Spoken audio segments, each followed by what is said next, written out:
The earlier that you start being vulnerable with your group and the more transparent that you are, the easier it is when things don't go the way that you want it. But at the same time, you have to have some kind of credibility to be vulnerable.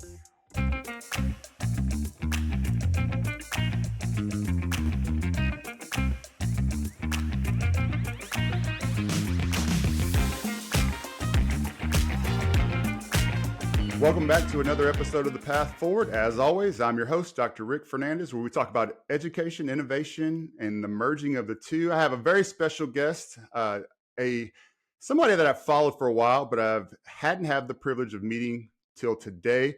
Dr. Joe Sanfelippo, welcome to the show. Thanks for having me, man. I appreciate the opportunity.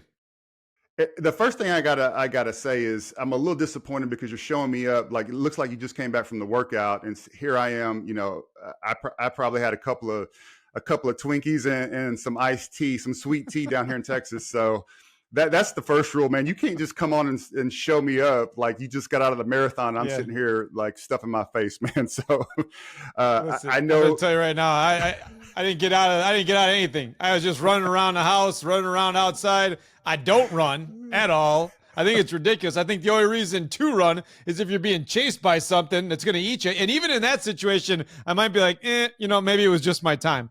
That's how bad I feel about running. So no, this wasn't workout. This was getting a couple chores done, man. Feel okay. And I did have a cookie. So just relax. Oh gosh. All right. So we can hang out then. I thought I was like, oh man. I don't want to get into like, so, hey, are you taking care of yourself? Like, I'm not. I'll give you the answer right now. Right? Like, I'm not. Let's just call it what it is. Well, you know, when you're a superintendent, sometimes some of us go out with 4 to 6 months with a pulled liver from all the stress, right? Because the self-medication. But anyway, for those folks that don't know you or haven't had the pleasure of hearing you speak or your leadership, can you give us a little bit of your backstory, your career path, and kind of what you're up to now? Absolutely. So I just retired from being a superintendent. I was a superintendent here in Fall Creek, Wisconsin, home of the Fall Creek Crickets, for 12 years. It was a great 12 years. Then prior to that, I spent 8 years as a elementary principal. And then I taught at the elementary level, and I coached at the high school. I was a school counselor for 5 years as well. So we kind of hit all the areas. It's been a wonderful experience. I think, if you can get to a place that you can help people feel valued, and it makes you feel valued yourself, and it just it's been wonderful to kind of go on that journey and have a great time with it while also helping others along the way. So I can't believe it's like you snap your fingers and the next thing you know, it's like, my gosh, 26 years into the business, and you're thinking, my goodness, what's next? And now I get a chance to help leaders all across the country, with their teams and everything that goes along with that. So that's been a new, exciting adventure, but it is really different. And I don't know about it at this point, but it's been fun. Let me ask you this. So since you've left the superintendency, one of the hardest things when I left was all of a sudden, there's not the urgency, there's not the adrenaline, there's not the fires every single day. And I got addicted to that, like waking up and knowing like, all right, from the time I get up to the time my eyes close, there's stuff to do. And then when you don't have that, trying to figure out how to manufacture that in your next, career path. Did you feel like similar when you left, that there was like, all right, where do I find that adrenaline rush? Yeah, I probably found it more from going from the principal's job to the superintendent job than I did from going from the superintendent job here. And I think part of it was because I was the superintendent for 5 years while also doing the speaking thing. So it was like every time I came back from example would be like yesterday I was in Sacramento. And so, if I had still been working in school on what is today, Friday, so Thursday. So on Wednesday, I would have been at school until 2:30, gotten a flight to got me to Sacramento, get in late, wake up early, get the thing done by noon or 1, fly back, come to school either the next morning at 5 a.m. or that night just to see the stuff that I missed. and that ended up being, that wasn't a healthy situation for anybody. And I think doing that for 5 years was probably too long. But at the same time, I loved being part of the day to day stuff so much that I didn't mind, taking on the extra stuff on my own. And I had a great board that was willing to support me. But I think the problem, the thing that I would say, Rick, honestly, is that adrenaline and that problem solving and drinking through a fire hose. That's not healthy at all. And I'm trying to help No, people not be in that situation because I think we automatically feel that way if we don't build any capacity to lead. And the adrenaline, actually, it wasn't. I think what I found was the adrenaline wasn't coming from the incidents or the things that popped up. The adrenaline was coming from knowing that you were on a team of people that were all willing to help do it. And all of a sudden you're like connected to each other, and everybody needs to be in a space where they're counting on each other. That's where the adrenaline came for me. And so to not have that is probably the biggest I don't even know, the biggest loss, I think, when it comes down to sure. not being in the building every day. No, that's a great point. It's almost as if you get to see in real time, either daily, weekly, depending upon the level of your school district and whatever's going on. But you get to see the resilience in people, the teamwork, the overcoming, and living it day after day. And there's really not a substitute for that. But I have to admit, now that I've kind of found some new balance and passion and where to sink that same level of fire into, you are absolutely right. That is not the best way to go through your career, live your life. And I'm much more balanced and healthy and happy. Well, I don't know about healthy, but happier than I am Yeah, uh, uh, than I ever have been in my life, to be you're right. honest with you. So Good now for you. Good. I want to jump into leadership because you're able to work with a lot of folks around the country. Let's say the last 2 to 3, maybe 5 years, have you been working with other school districts and other leaders? How have you seen this job, these roles of executive leadership within a district evolve? hmm What the first thing that I see coming out of the pandemic was that the pandemic essentially revealed people's strengths and weaknesses at a level that I don't think they would have recognized it before going into it. So if you were a really good superintendent going into the pandemic, into what was going on in schools, you were able to persevere, but you also got put on a higher pedestal because you were already really good at what you do, and you were able to get people through something that they had never done before, right? The other side is equally as true. If you weren't as successful, or you didn't have the momentum as the leader in the space, every decision that you made was going to get criticized to a point that it was going to hurt your longevity. So I saw it on both sides. Those people who were doing well continued to do well and got momentum. Those people who were like in the middle started to fall a little bit because people started to question, and then they had to overcompensate, and the whole thing kind of took on a life of its own. Or if they weren't really great at what they were doing, that got exposed real quick.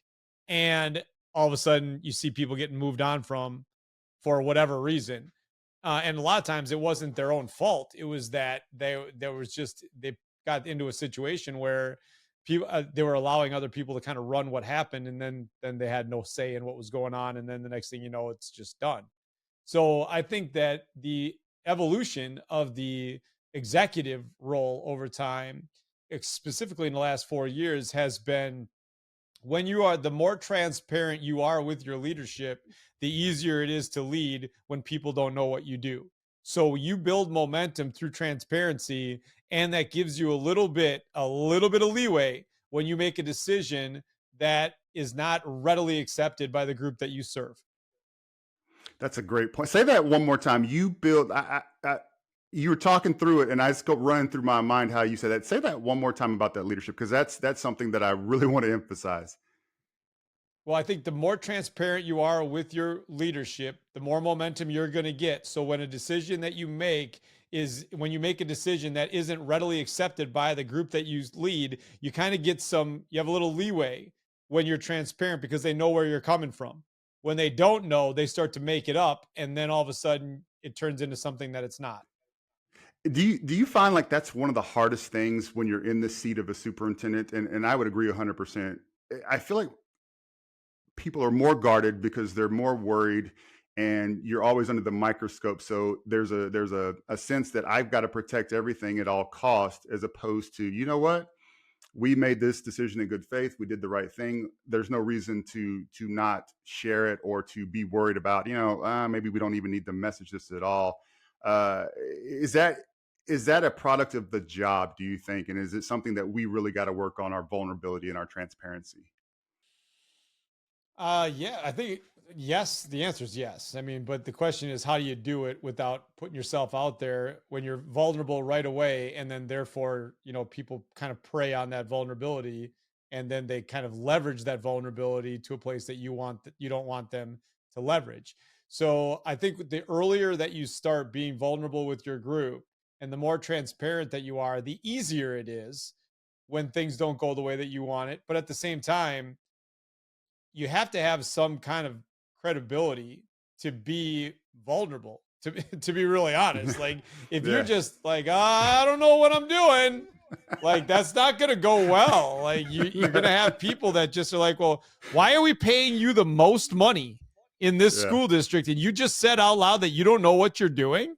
Like what are we doing here? So I think one thing that when I coach people or when I tell people as they're moving into new jobs or thinking about their aspiring superintendency and getting into it, I always tell them to look for a win early, something that they can leverage early, that they had a part in, that they could give momentum, that they could make sure the board was on going in the right direction. Whatever it is that gives you a little bit of momentum, I lean into that all the time because not going to be long before you say something that's going to really tick people off. So when you can get a win really early, now you get momentum and then you can start to be vulnerable a little bit because now they know that you can do the job. The other thing that happens to us a lot, in especially that's happened in the evolution of this, specifically in small schools, and smaller school districts, is that when the superintendent believes that they are responsible for the climate and culture of the entire organization, what happens is they start to go overextend themselves and they just try to fix all the stuff by themselves without building capacity to lead. And when they're doing that, and they're doing it in good faith, and they're doing it because they think it's the right thing to do, what ends up happening is you start to miss stuff that you're not supposed to miss. And when you miss that stuff because you're so overextended, the stuff that you miss is the stuff that gets critiqued right away. And then people start to wonder whether or not you can do your job. So, in trying to do all the work on your own, you're essentially hamstringing yourself to be put in a situation where something wrong is going to happen at some point. Could be tomorrow, could be in 2 weeks, could be in 2 months. But when that goes wrong, they're going to question whether or not you're good at your job because that's not part of your job cycle, the stuff that you're going out of it to try to do. That's a great point. Great point. And I'll be honest and transparent. Guilty as charged with that exact point that you just made of trying to save everything and everybody, and missing some of the things that are pertinent to just the district operating, right, and making sure that everybody has what they need to move forward. As you've coached leaders, what's the skill that you think is most missing with the next generation coming through? Oh man, that's a great question because I would go anywhere from relationship building to transparency to actual instructional leadership. All of it is a I think we struggle because we're trying to do everything. But the answer that everybody's going to give you is that building relationships is the thing that people need to do the most. But that's just like we were talking about exercise, right? Like you can tell me that exercise is important, but if you don't tell me how to do it or give me something to do that's going to make me feel better about myself in the first week, 2 weeks, 3 weeks, I'm just not going to do it.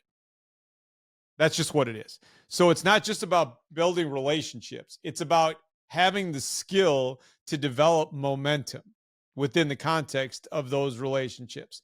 And when you can build momentum for the people around you, then you build capacity to lead, and everything's not, predicated on what you do in that office. So the building of relationships is important, but the how is I think more important, and that really comes down, and I think we've figured it out. One of the things that we figured out at school, of all the things that we've done in Fall Creek before I left, of all the things that we've done, without hesitation, the thing that has made the biggest impact on our group, and it's not even close. It's not even close. Is what are you doing to recognize the greatness of your colleagues, acknowledge the greatness of your colleagues, and extend the greatness of your colleagues? Right. So if I'm walking down a second grade hallway and I see a second grade teacher doing great things, I walk into that second grade teacher's room, tell that second grade teacher she's doing great things. Right. Recognized it, and I've acknowledged it. And I would say 80% of leaders in the world do that because it's important and it's really good for the two people in that moment. But when you do the third thing, when you extend the conversation to the eighth grade science teacher who has no business of being in second grade, and you tell the eighth grade science teacher about the great things happening in second grade, what inevitably happens is the eighth grade science teacher walks to the second grade classroom to tell the second grade teacher that she's doing great things. And the reason that he does it is because at some point somebody did it for him and it felt good. And we just want to live and work in a place that feels good. And now what we've done by extending one story is we've built capacity to lead. We've built capacity to build momentum, because now it's not dependent on me. And if I'm always living in a world where I'm recognizing, I put myself in the right mindset to recognize the greatness that's happening in these schools, acknowledge it to those people that are doing it, but then tell somebody who doesn't see them do it every day, it changes the way that schools operate. And that's not just in the school too. If I see that second grade teacher doing great things, I'm not just going to tell the eighth grade science teacher that she's doing great things. I'm going to make sure that her husband knows that she's doing great things, or that her kids that are in high school know that she's doing the great things, or that her parents know that she's doing the right things. Because I think that people who work in schools walk between two places where they don't always understand their value. They're at school and they're guilty that they're not doing enough for all these kids. And then they go home and they're guilty because they're sitting on their couch at 6:00 at night with their kids thinking about other people's kids. So we're walking between two places where you don't always see the value. So if you can be the connector of that value, now not only do you make them feel better coming into school every day, but you build momentum for you as the leader, because you're now the connector of great stories. In all of the conferences that I've attended and all the workshops, I've never had it explained to me quite like that. And because you know as well as I do, change the culture on your campus or in your district, or culture is everything, or you can do nothing without culture.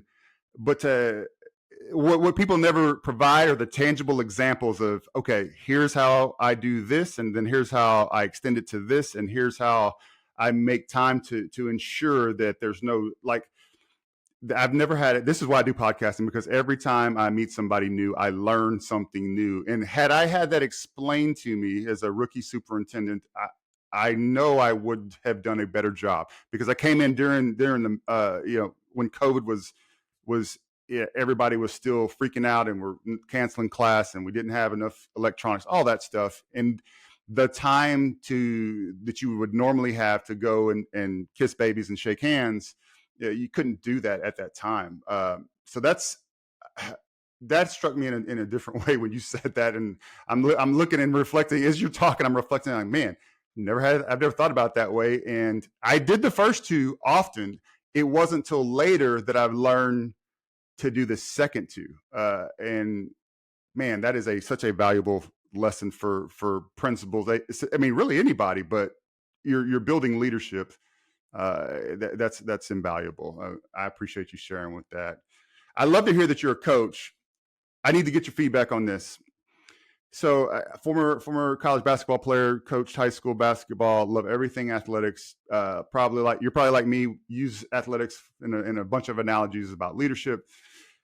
Why can't we coach teachers like we coach sports? In the what I mean by that is we typically don't spend enough time with them, and we don't coach enough a specific skill sets. We don't They don't have a great understanding of why we're asking them to do it. There's no really end result. It's kind of quasi, well, we won't know until this test, and there's autopsy data. How come we can't figure out that coaching is coaching, and you've got to spend the time? And if you were to go on a football field, and the coach was giving no feedback for the entire week, and then waited till the game to give feedback, we would all freak out and jerk our kids out of that program. And for the life of me, I don't understand why we can't figure that piece of it out. Any thoughts on how we coach better? Well, I think you gotta take the right approach to it. Like, here's the thing: you played basketball at a high level, so when you're coaching basketball, people look at you and say, "Well, you know what you're doing because you did it." Right? I taught fifth grade. I taught second grade. I coached at the high school. I did not teach high school social studies. I did not teach middle school math. So if I'm going to go in there and tell these people how to teach that, they're going to look at me a little bit funny, because it's not like there's not that, credibility that goes along with it. Like, you walk in with instant credibility doing it at a high level. If I was just coaching second grade teachers on how to teach second grade and that was my only job, it'd be pretty easy to do, because that's what I did. Right. If now coaching superintendents, even I was the superintendent for 12 years, me going into coach superintendents even is like, if you're a school district of 1,000 kids or less, or 5,000 kids or less, I'm going to be able to have a lot of stuff for you to do tomorrow. It's going to make you feel better about the work that you're doing. But I can say the same thing to a superintendent leading a school district of 30,000, 40,000, 50,000 kids. And though I believe in my heart that the process is the same in terms of how we operate, the immediate look is, you don't know what it feels like at 70,000 kids. You don't know what it looks like at 30,000 kids. So it's not going to work for us, even though it does. I mean, we were talking, I was with in Richardson. I was with Richardson a couple years ago. It was the same concepts, man. And they're 70,000 strong. But I'm telling you, like, all the stuff that we talked about were the same, were the things that they could do in their schools, in their, from a central office standpoint.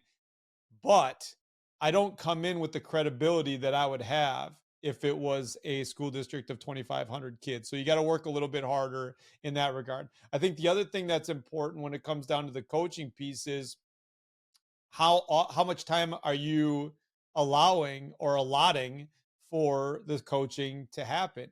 You have a 2-hour practice, and it's focused on skill development and an opponent that happens on Friday.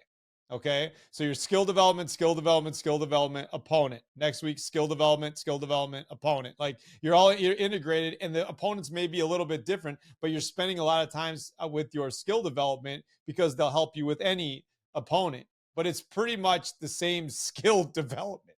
Like, you're not going after the first week. You're like, okay, so here's what we're gonna do.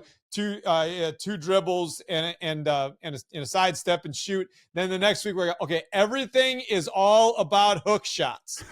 We're all gonna do it. We're all learning them this week, and we're gonna do them from everywhere. So here's what we're gonna do, and that's what happens in schools all the time. Is that there are so many things That's that you right. can't coach everything the way that you want it to. So when you water it down, it turns into just a hot mess from time to time. So the way that I look at it is, you've got to lean on people to know and understand that they are responsible for growing, because they're going to do it better than I am.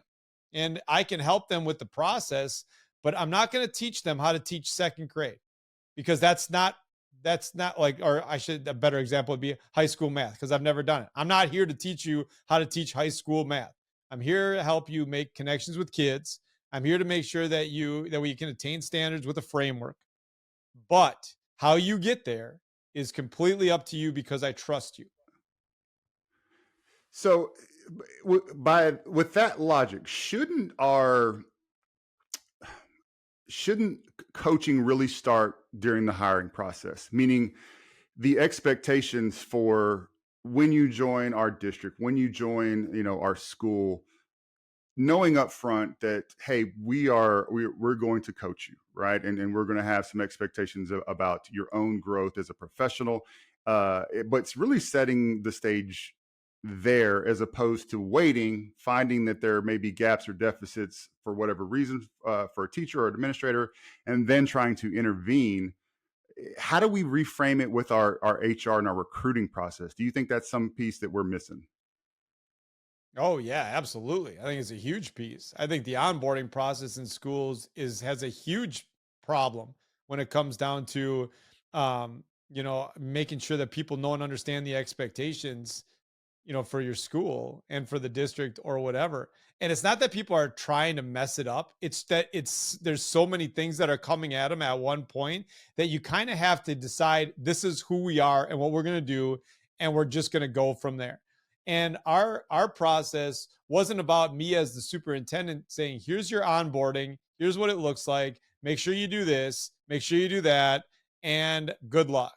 Our process was about me talking to our principals about what it should look like, our principals talking about the mentor group, talking to the mentor group about what it should look like, training the mentors under that auspice, and then making sure when anybody new comes into the district that everything that we've established from the top in terms of the expectations are now filtered through every lens. So when it gets to the people coming in, there's no question as to where it was coming from or why it was developed. Because when you start questioning, is this really what we do? Or do we really want to do it like this? Or is there another way? Or is how then it turns into something that it's not supposed to be. So when you can create a framework that allows them to be like, okay, so here's what we're gonna do. We have these are what we believe as a school district. These are the core values that we operate under. And here's what those core values look like in your particular areas, from a teaching standpoint, from an administrator standpoint, from an HR standpoint, from a support staff standpoint, whatever. This is what it looks like. Okay. Now let's make sure that we have people in those areas that are willing to coach anybody new that comes in. Great. Now we have people. Awesome. That's fantastic. Let's coach the coaches to make sure that they know how to coach people when they come into the organization.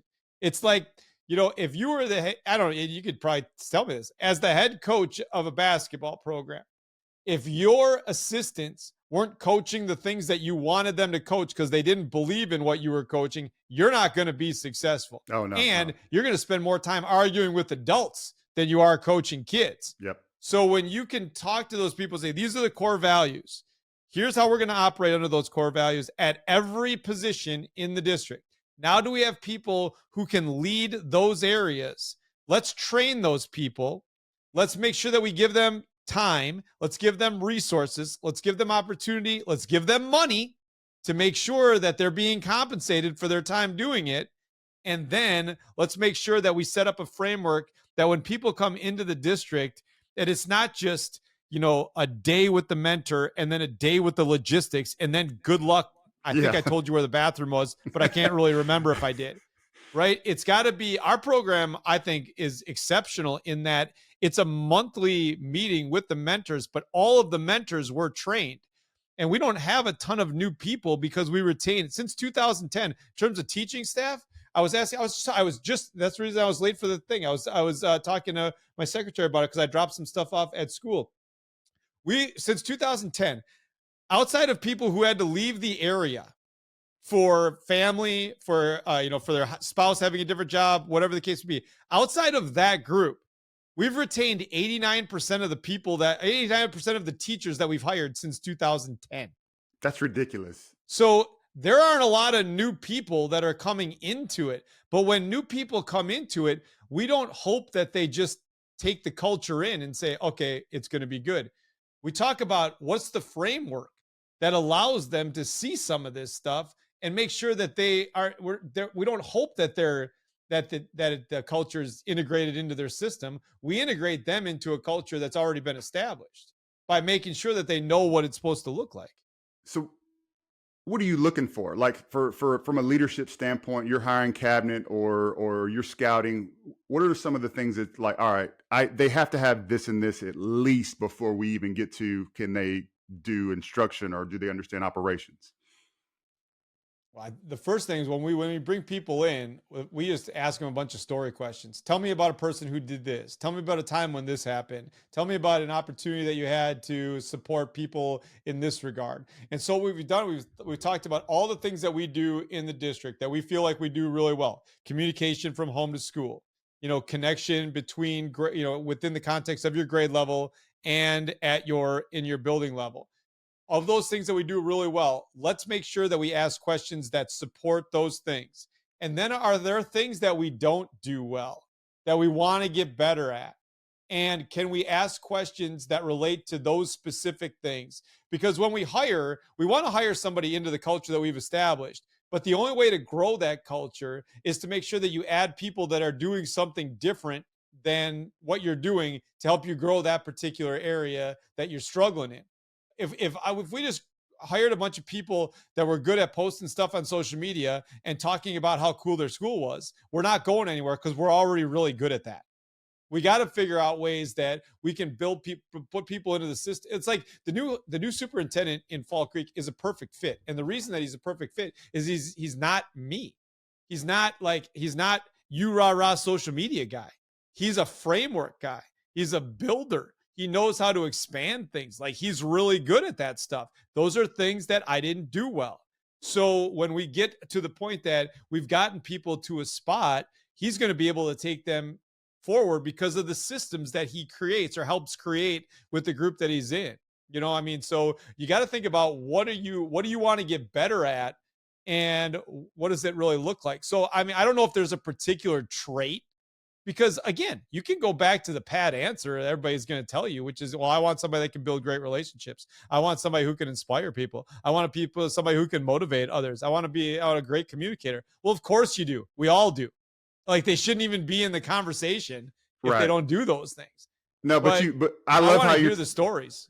what I think you're talking to is you're looking to add where you know that there may be gaps in either your leadership or your team's leadership to fill in, and that you would think that's just intuitive, right? That's something we should be doing, but it's not because we don't really see our gaps, or we see them but we Right. don't. We're not great at saying, all Accept right, them. yeah, I don't do this well, and which kind of brings me to my next point. I don't want to keep you too long, but I do want to get into a little bit of your books, and specifically, you talk a lot about leadership hacks. Um, and you know, I struggle with the word hack.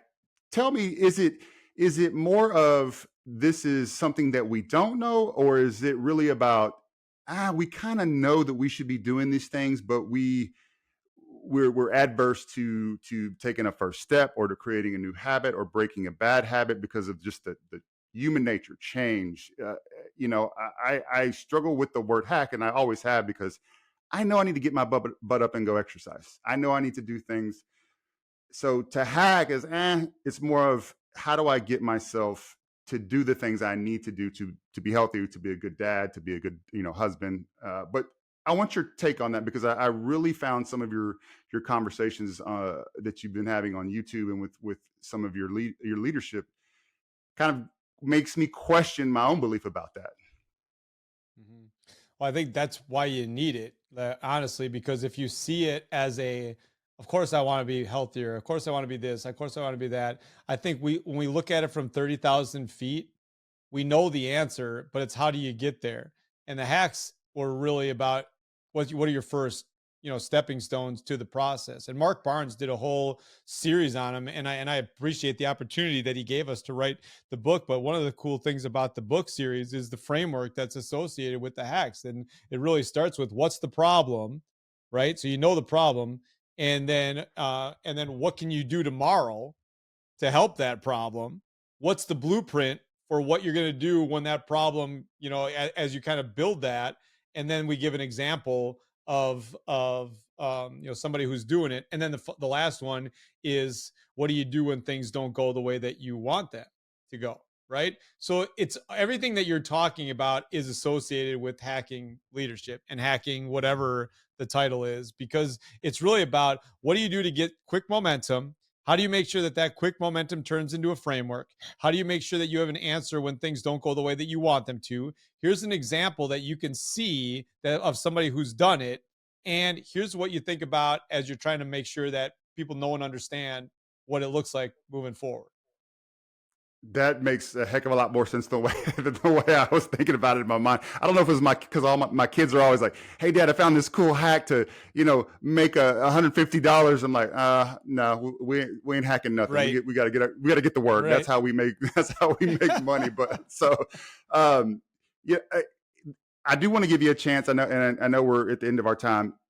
Talk a little bit about your books and what they mean for leaders, and then how to get in touch with you if people are interested for your coaching services, or to come and talk to their staff, because you've already got a fan here where I'm thinking like, all right, how do I help some of my superintendent buddies or principals in the Houston area, the Texas area?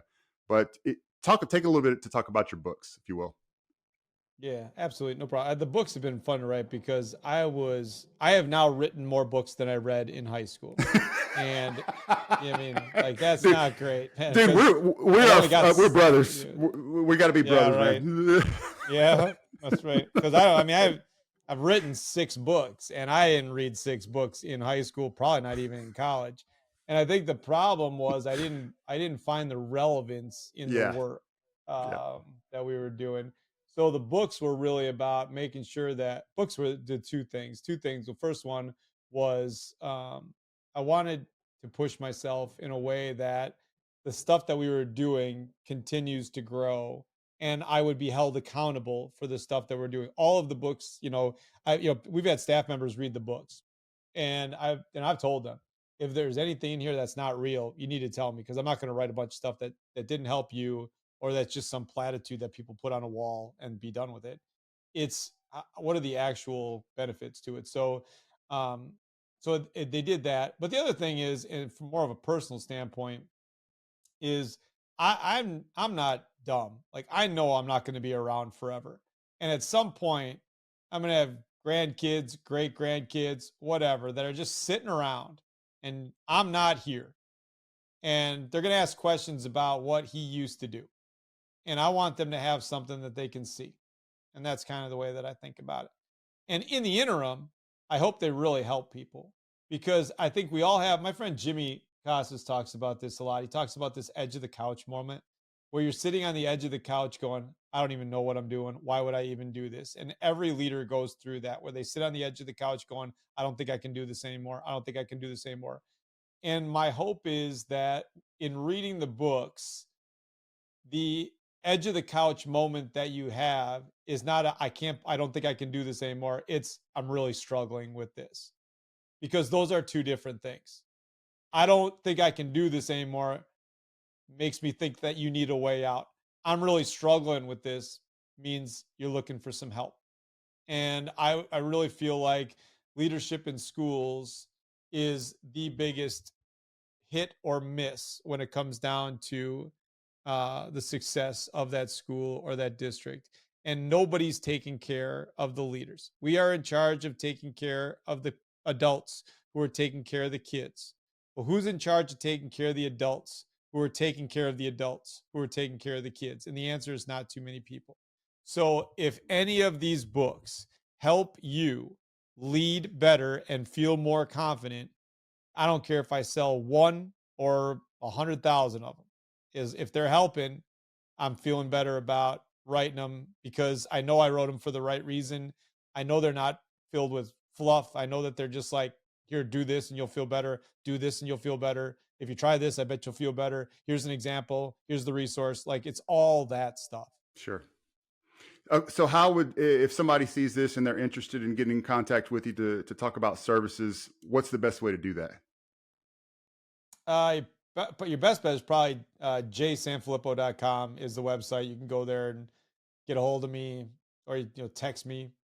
I mean, like 715-577-6623, man. Just give me a text. I don't care. And or you can email me if you want, but most of that stuff is on the website. Find me on all the social media channels. But just reach out. I mean, I'm willing to help out. I've been so lucky. I can't believe it's like I can't. It's just been so fun. Right now, you know, people are already there. I have 3 days left in August of 25 right now, and every other day is booked going to a place to help people out, and I can't even believe that that's the situation that we're in right now. But I'm glad people like it. I'm glad that that helps their staff. I know that we try to be motivating, but the motivation also has to turn into change and some momentum. It can't just be like the one time the bald guy told the jokes. It's got to be about building some momentum. So if that helps, I hope everybody you know takes advantage of all of it. And if I can help out, please don't hesitate to reach out.